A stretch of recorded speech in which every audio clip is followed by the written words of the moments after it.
The True Story of the Three Little Pigs by A. Wolf. Everybody knows the story of the three little pigs, or at least they think they do. But I'll let you in on a little secret. Nobody knows the real story because nobody has ever heard my side of the story. I'm the wolf, Alexander T. Wolf. You can call me Al. I don't know how this whole big bad wolf thing got started, but it's all wrong. Maybe it's because of our diet. Hey, it's not my fault wolves eat cute little animals like bunnies and sheeps and pigs. That's just the way we are. If cheeseburgers were cute, folks would probably think you were big and bad too. But like I was saying, the whole big bad wolf thing is all wrong.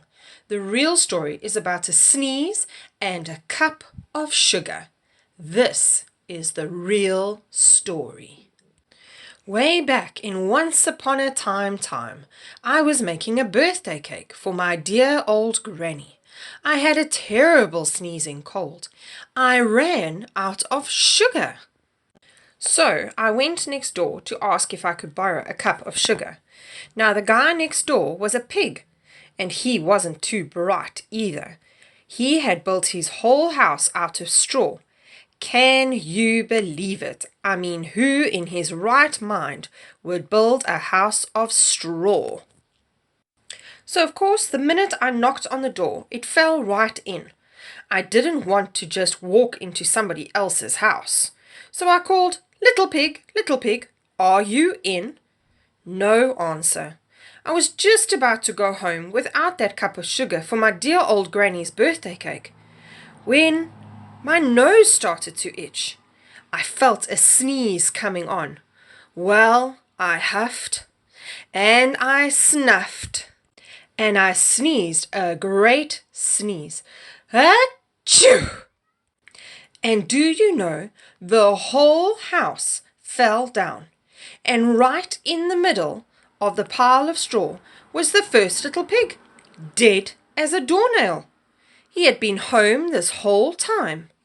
It seemed like a shame to leave a perfectly good ham dinner lying there in the straw, so I ate him up. Think of it as a big cheeseburger just lying there. I was feeling a little better, but I still didn't have my cup of sugar. So I went on to the next house. The guy who lived there was the first little pig's brother. He was a little smarter, but not much. He had built his house of sticks. I rang the bell in the stick house, and nobody answered. I called, Mr. Pig, are you in? He yelled back, Go away, wolf! You can't come in. I'm shaving the hairs on my chinny chin. I had just grabbed the doorknob when I felt another sneeze coming on. I huffed, and I snuffed, and I tried to cover my mouth, but I sneezed a great big sneeze. Achoo! And you're not going to believe it, but this guy's house fell in just like his brother's. When the dust cleared, there was the second little pig, dead as a doornail. Wolf's honor.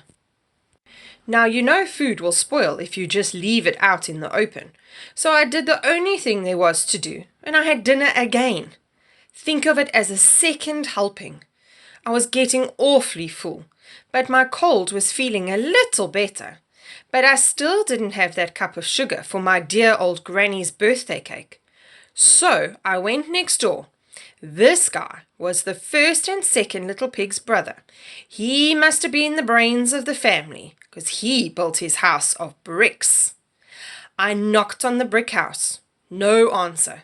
I called, Mr. Pig, are you in? And do you know what that rude little porker answered? Get out of here, wolf, and don't bother me again.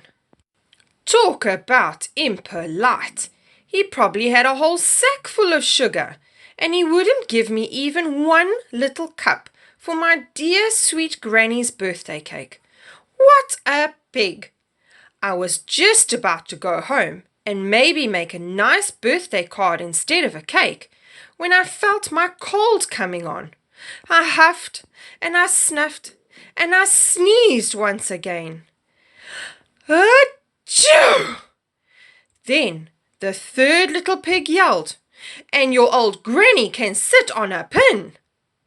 Now, I'm usually a pretty calm fellow, but when somebody talks about my granny like that, I go a little crazy. When the cops drove up, of course I was trying to break down the pig's door, and the whole time I was huffing and puffing and sneezing and making a real scene. The rest, as they say, is history. The news reporters found out about the 2 pigs I had for dinner. They figured a sick guy like going to borrow a cup of sugar didn't sound very exciting. So they jazzed up the story with all this huff and puff and blow your house down, and they made me the big bad wolf. That's it. The real story. I was framed. But maybe you could loan me a cup of sugar.